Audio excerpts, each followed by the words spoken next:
Moving on, like our fellow Irishman who's been going through the Halloween films, I see you have Halloween 1 to 3 on here.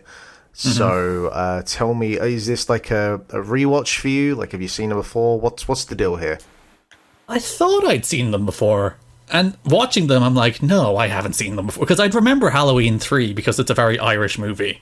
So like, I'm surely I'd be like, I remember this. Because I know I've done Elm Street and I've definitely done Friday the 13th in terms of rewatches. And I thought I'd done Halloween, but now watching them, like, no, turns out I haven't. I mean, so there's also like fucking 85 of them as well, which probably doesn't help. This is like, Halloween is a franchise that for some bizarre reason, they're like, okay, we have the first Halloween and we have 3 different timelines based on that first Halloween movie. And also Halloween 3, which is a standalone movie separate from the timelines. And also the Rob Zombie reboots, all in this one franchise, which is like 30 years old. It's basically like Legend of Zelda. Where they've retconned the continuity. Yeah. Yeah, I always think about how Halloween and Legend of Zelda are very similar. But then I guess when you're on a podcast called Link to the Cast, you have to get your Zelda references in where you can. Crucially here, though, Garrett, are they any good? Did you enjoy them? I think Halloween 1 is a very iconic movie that is far, far too slow. Halloween 2 is kind of silly, but a part of it is built around the ancient Celtic festival of Samhain, which is where Halloween came from. But in Halloween 2, they pronounce it Samhain, the Celtic festival of Samhain, and I was furious at the erasure of our culture. As a British guy, I don't feel like I could comment on that. Sorry, mate. The third one is very weird because for some reason they made a third. Like I don't think John Carpenter's involved in the third, but they're like, we're going to make a third one that doesn't have Mike Myers in it, that is completely separate from the Halloween continuity, and it's just a standalone movie that has like literally nothing to do with any of the other movies, and it's really weird. In sometimes a good way, but mostly it's pretty boring. It feels like a Twilight Zone episode that's like stretched from 40 minutes to 90 minutes. And if it was 40 minutes, it would probably be okay. But as 90 minutes, like, nah, you didn't have enough for an entire movie here, guys. Yeah, like, I've never seen it, but I know that it goes off and there's like a lot of child abuse and it's quite weird. And it seems like the kind of thing where they maybe just wanted to take like the Halloween IP and have it just be these, we could do a whole bunch of like non sequitur films that aren't connected, but because they have the Halloween brand that people will go and see them, which obviously lasted all of one film. Yeah, they were like, it probably bombed, and they were like, oh, actually, well, no, it was a modest success now that I'm on the Wikipedia page, but I don't think people liked it at the time. It's become a cult classic since, but people didn't like it at the time. So we'll bring back Mike Myers. He can stalk people slowly and stabby stab, and that's what people want out of these, isn't it? Yeah, and baby. 30 years later, we're still doing it. You see, I'll probably go see Halloween Kills eventually, but it'll be long past Halloween. I see. Because I did see the technically reboot sequel. Like the last one in 2018 is a direct sequel to the first Halloween, even though Halloween 2 is also a direct sequel to the first Halloween. So they decided to branch the timeline with the same characters and same actors into a reboot sequel, as opposed to, again, the Rob Zombie films, which are total reboots, utterly unconnected from the previous Halloween movies. I could see Jack's face explaining. Can I just say, I literally zoned out about 20 seconds ago. I have no idea what you just said. It just feels like it hurts to understand that. Like, it was bad enough when they went Aliens, Alien 3. Like, that already annoys me, but this is just fucking... why is it only horror movies? Aside from maybe like frickin' Police Academy or something, right? Why is it only horror movies that go like to this level with sequels?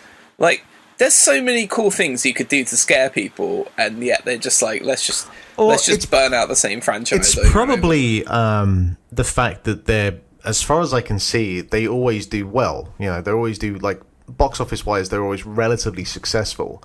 And you don't really need to reinvent the wheel. You can kind of spin that same cycle and people are still going to go and see it. So, we'll see in 50 years' time we're on like our 4th or 5th reboot of Halloween, if that's still the case. Oh, God. Well, the naming, if you want to like double down, the naming conventions are wonderful. So in 1978, you had the first Halloween movie. It's called Halloween. 1981, you have Halloween 2, direct sequel to Halloween. Cool. But then in the other timeline, 2018, you have Halloween, which is a sequel to Halloween. They just call it Halloween again. Because that's where we're at now. Like, everything is getting rebooted. Like, even something that I enjoy, like Doom. It annoys me that Doom 2016 is just called Doom. It's like, just fucking call it something else. I don't care if you call it Doom Resurrections or Doom Revolutions or Doom Insurrection or whatever fucking, name that's used in everything else. Just give it a different title. And so many franchises are doing this, and it's kind of tedious because you don't know whether it's a reboot or a remake or somewhere in between. How about Doom with 5 O's in it, and get that'd like a Scottish Shakespearean actor who plays Macbeth to go Doom, and it would be amazing. That'd be like the intro screen, but then it's just a normal Doom game. Honestly, back to Halloween continuity, sorry. My favorite part is this is actually the second time they've rebooted Halloween with Jamie Lee Curtis. Like, Halloween 2 has 2 branching paths as well, one of which has Jamie Lee Curtis, Halloween H2O, and then there's another one, Halloween Resurrection, after that. There's the one where she picks up the sword, and there's the one where she just dies as a child, alright? Yeah. And like in Halloween, is Jamie Lee Curtis King Arthur in one of those movies? Yes. So not only have they brought back Jamie Lee Curtis to make sequels, they've made 2 different Jamie Lee Curtis sequel timelines. Oh my goodness me.